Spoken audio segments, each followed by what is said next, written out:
The funny thing was, I did a game between a Liverpool team, and I swear it was horrendous, and I never spoke out in the first minute.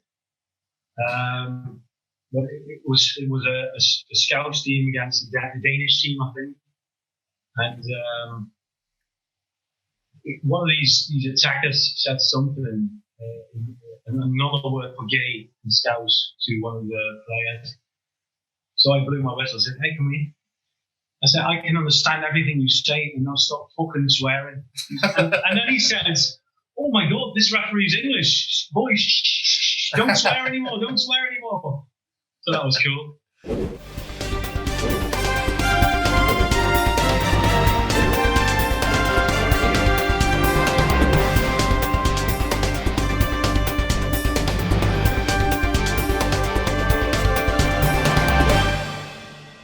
I've got one last point, if that's okay.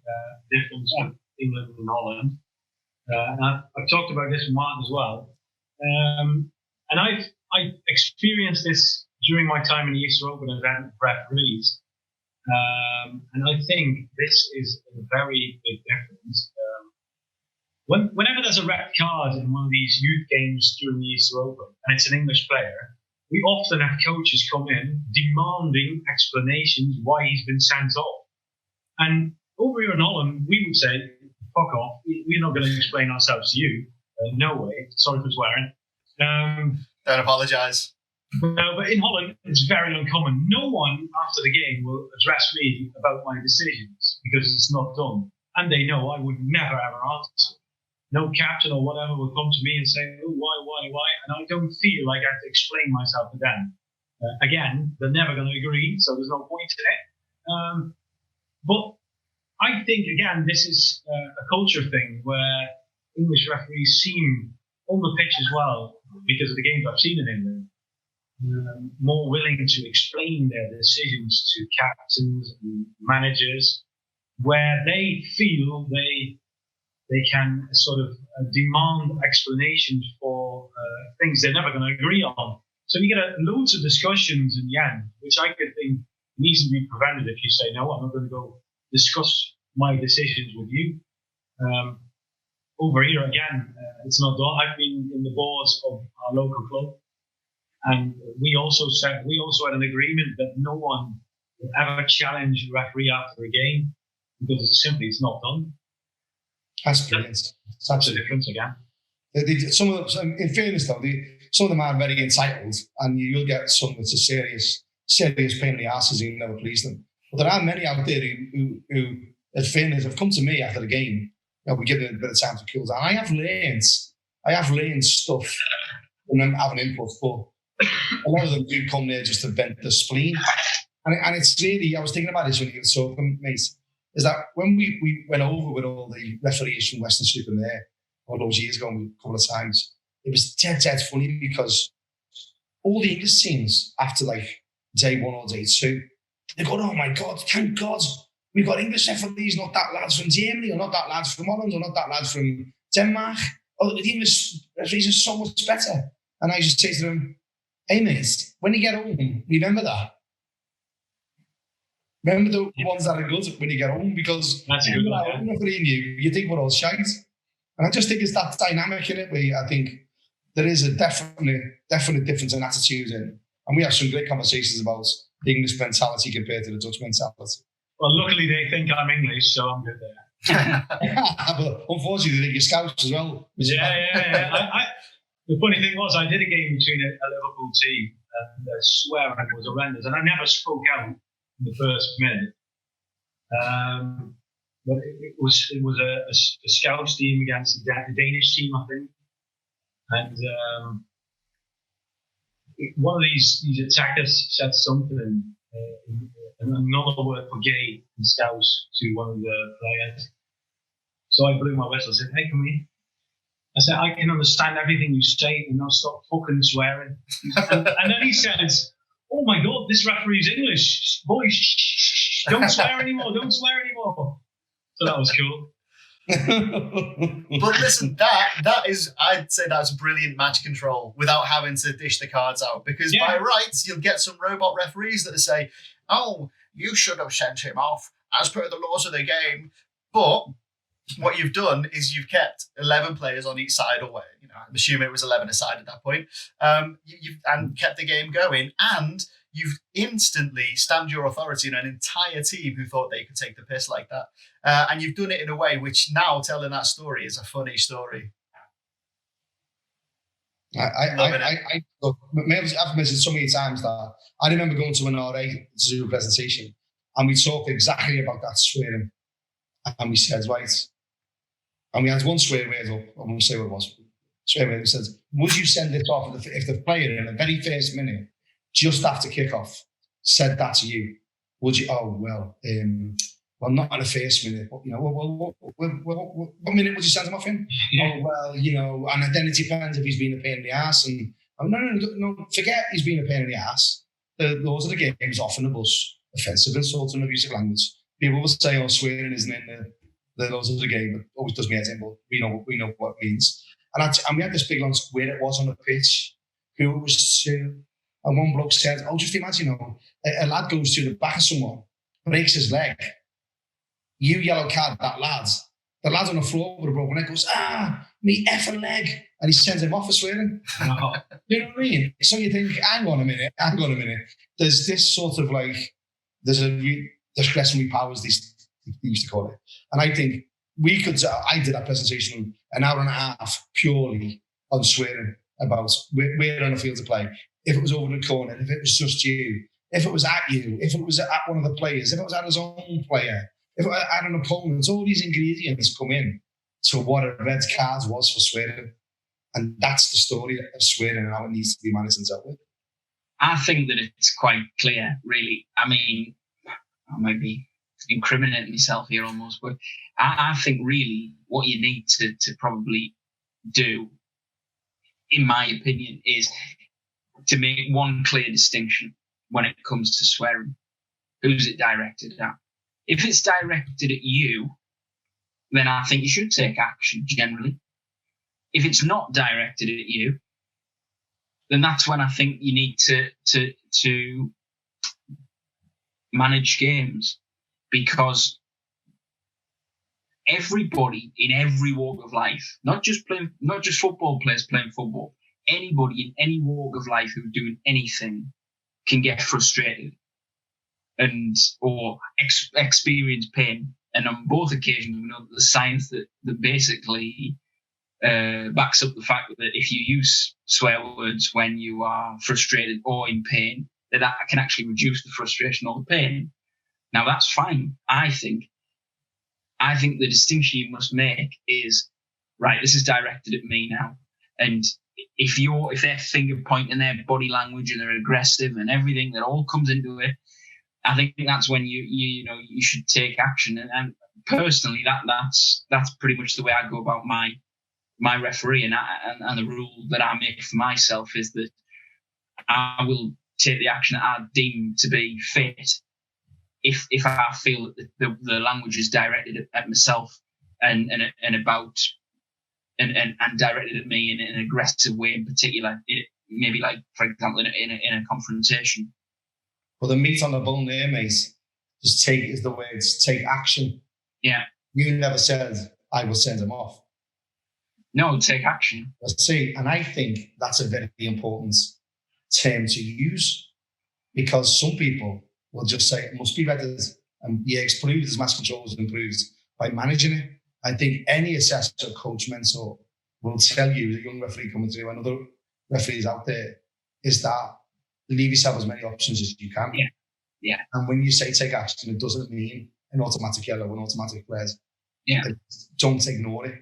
I agree with you, Nathan, on gestures. I mean, I always say to players when they make gestures like that or throw a ball away, and you leave me no option. But if they say something directed at me that hardly anyone else will hear, then it's up to me. I can choose whatever I want to do with that. Yeah. Over or not, players actually respect when you swear back. They like that. They'd rather have that than dishing out yellow or red cards. Yeah, but it's a risk. Again, it depends on what they're saying. Do you know what I mean? It's a more risky strategy here if you're being observed, because and I know Martin will certainly have a view on this as a coach and as somebody who's observed referees as well. I know that Martin will say that well, I'm sure Martin will agree with me that if the necessity is there, he'll say it's a risky strategy because he'll say, well, I could hear that. So, yeah, sorry to interrupt you, but I just think that... No, that's all right. But I think you got me slightly wrong here. Whenever I swore to a play, I made sure that no one else far from him would hear it. Okay. Or maybe the captain walking around, but not the crowd. No, never. No, I'm not going to do that. He shouts 20 yards away, "You're a fucking dickhead," and you shout back, "No, you're a fucking dickhead." No, but you get some players who say, "Well, you've had a shit game, ref." And if you say back to them, "Well, I might have been shit today, but not as shit as you played," they respect you and they say, "Oh, yeah, fair play, ref. That's all right." Rather than you say, "Oh, yeah, yellow card," you make yourself unpopular there. Yeah, I get that. But I'm sure, and it'd be interesting to see if you've experienced this, mate, in Holland, but I'm sure the other two boys here, have you ever heard a player say to you, "You can't say that to me, ref"? Yeah, English players, only English players. So you don't get that in Holland? No. So isn't that interesting? And then you get, I remember saying to him, I'll actually give him a shout out because I've got a lot of respect for him. He's chairman of a club called Melksham Town now, Darren Perrin. Absolute nightmare to manage as a manager. Well respected. I loved having him. And I remember he said to me, I remember the game as well, Everton, it was an evening game. It was a place called Radstock, lovely little Somerset village. And I was halfway on the halfway line near the dugouts. And he turned out to me and says, hey, ref, you better get yourself act together, F this, F that. Some of these players have got jobs to go to tomorrow. I said, mate, I'm a scouser. I'm still on his old. I haven't got a job to go to, so I'm not bothered. Well, he went absolutely mad. I'm going to report you. I'm going to do this. I'm going to do that. I've got your name. I said, look, mate, if you want a hand with a big word, just give us a call. I'll have a chat tomorrow. He just lost his shit. Right? Absolutely lost his shit. Everyone was laughing. After the game, come over and he said, fair play, you shut me up. You did shut me up. But I wouldn't advise that to another referee come through because I'm renowned for my quick wits. I'm renowned for my sense of humour. Not everyone's like me. It's a tool. We talked earlier, didn't we, boys, in one of the other episodes about creating a referee's toolbox and what you put in that toolbox builds up over a period of time. And those things will be in there, but you might not ever use them again. But a coach or a mentor or Nathan helping someone or Tom helping someone or you helping someone, they're aware of that tool's in that box and you may be able to pull out at some point in the future. I think that's where you and I are probably at opposite ends of the field, to be quite honest, Martin, because I know that speaking for myself, I know I'm not quick-witted. So I have to think very carefully sometimes about what I say because now on the other occasion, sometimes they tee you up and it's a really easy one to come back at them. But I think quite often, in a respectful way, that is. But no, I think that quite often I have to think more carefully because I don't have that quick wit. And that's why I think that, when you're coaching referees, you'll know some are a little bit like you and some are a little bit like me. And so I think that obviously the guidance that you offer them in terms of how do we go about managing these situations is always going to differ because it's not only your style of refereeing, but also your manner on the pitch. Some referees have a big presence and some don't. Yeah, well, don't get me wrong. My sense of humour has got me in the shit a few times. More than once coming through the ranks where I remember saying to a bloke, I won't say his name, but when I moved out to Somerset, you pick up something little colloquialisms that they say, like in Liverpool, they say busy, stumpy and stuff like that, or all right, lads, soft lads. But down here in Somerset, they call each other, all right, handsome. So I started saying this, hey, handsome, come here, let's have a word. Well, this lad was a pain in the ass. And he wouldn't listen. And he was ugly as sin. He hit every grandson he would see falling down on it. And I said, hey, handsome, come here. And he was like, you taking the piss?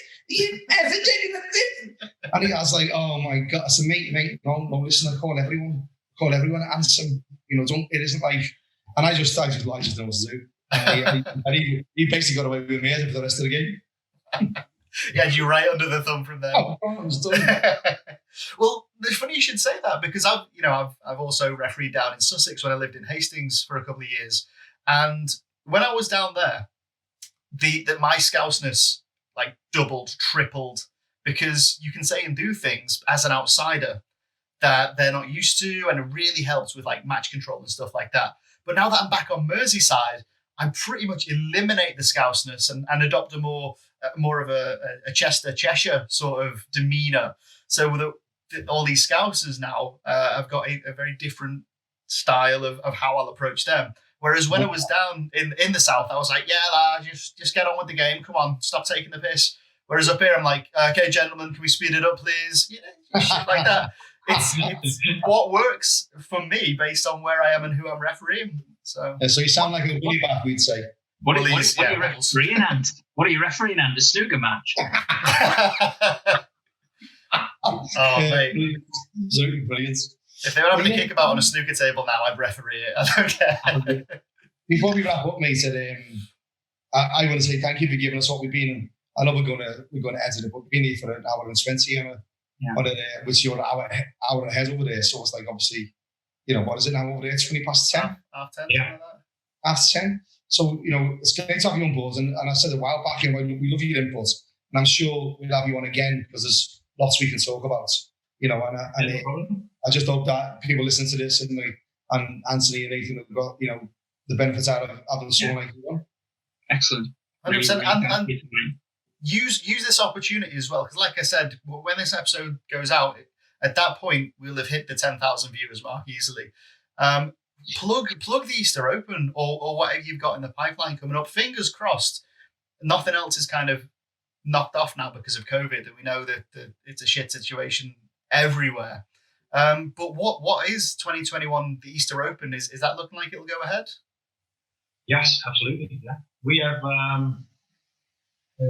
tournaments starting to go back in October again. Okay. If nothing happens, the situation does go back, or second wave, or whatever you call it. But normally, yes, there is definitely an Easter Open next year. Absolutely. I did 2 Easter Opens, one in 2006 and one in 2007. And the one in 2006, the opening game, Martin refereed, along with Rich Mellon and Eddie Hughes. Eddie Hughes, yes, it was. And I filmed that game. I've been filming literally all the shit I get up to for years. And it's just that footage had been sat on a hard drive, not doing anything. And I put it on, didn't I? You are the ref, you make the call video, taking the piss, because you never cracked more of a quick walk. And I was like, he's getting up to top speed now. This is Martin Cassidy, full pelt. Listen, no one could beat me over the first 7 inches. It's true. But that was the opening game in 2006, which was a Dutch national team a Dutch youth national team against all of the managers and whatnot. The season after that, the 2007 one, was the most mental game I've ever been involved with, because it was like this eclectic collection of Dutch celebrities. Now, I was on the line of that one, and I recognised the fella up front. I can't remember his name. He used to have a big mop of hair, but for this, he shaved it all off. I'm pretty sure he was like a Dutch centre forward, and he was taking the game so seriously. He was a proper international player. But the rest of his team was Z-list celebrities off the Dutch version of X Factor, people off Dutch Big Brother, and I've got pictures from it. I'll throw one up here. But there was this one fella. He must have been about 4 foot tall, and his face was like it had just been scrunched back, and he'd been on Dutch Pop Idol or whatever it was as one of these fellas that went on that couldn't sing. I know, yeah. And he jogs on as a substitute. Maybe lasts 3 or 4 minutes. I'm pretty sure the ball hits him in the face. He's wearing these little glasses. They got mashed up, and then he ended up just coming off. And I'm there on the sideline going, what the fuck's going on here? But that was mad. I loved it, though. That was so mad. I think it was snowing that weekend. Yeah, it was. One of the worst. One of the worst. And another thing that I got taken the piss out of is I went out thinking, it won't be that cold. And I got to the pitch, and it was freezing. And I was like, I don't care what I look like. I had short sleeves on and a pair of black gloves, and I looked like a right bellend. What? When's this played? Is this played in winter or is it played in summer? Well, it's Easter, March, Easter. April. And Right. we've had snow, we've had rain, we've had 30 degrees, we've had every sort of weather. Right. It's brilliantly organised, and they genuinely love having English refs there. They look after the game. It's just brilliant. We loved going over. I'm really hoping to do a competition abroad at some point in my career because I think it would be a really special thing. I loved it. There was a two-way referee who's retired now called Richard Martin, and he was coming through the ranks then. He hadn't long started. I think he was like maybe 15, 16. Really nice kiddie. Still is a really nice kiddie. And we had another lad who's on our page called James Sherratt, and another lad called Anthony Sherratt. Anthony Sherratt also got to 2A, and you might listen to this because he's still in touch with us. Now, Anthony at the moment is head of sales for Tetley's over in the UAE. Really responsible job. Mark Clattenburg got him to referee some games over in Saudi. Still going cracker lad. He was in university over in Bath, and he got identified as coming from level 4 to level 3. So the FA said, look, when I was told, there's this young lad who said to have a look at him, get him prepared. And he's young, he's lovely, so he's no problem at all. So then we took him to the Holland's Easter Open. And we're sat there having breakfast, and I'm winding one lad up called James. And I'm saying, look, James, you've got these Danish team today, and they're playing a Swedish team. And they don't like each other. It's a bit of it's like being in Scotland, mate, so I want you to be prepared. I said, but there's one thing I want you to look out for. There's a player for the Swedish team, number 6, and he's got a false leg and a real foot. I remember this. And I said, and listen, lads, he's got to wear a shin pads because it's a leg. That's going to really hurt, till these boots by now. And he was sitting there, he was looking at me, and he was thinking, he's next to him was Anthony Solano, who was in the university at Bath, studying, trains with the GB triathlon team, and he's eating a salad because he was always lovely. I wasn't having a big fly-up, he's having a salad. And then James gets up and walks away. And then Anthony goes to me, what number did that play for that team? With the false leg and real foot. And he actually, this intelligent university students believe that there was a player who played with a false leg and real foot.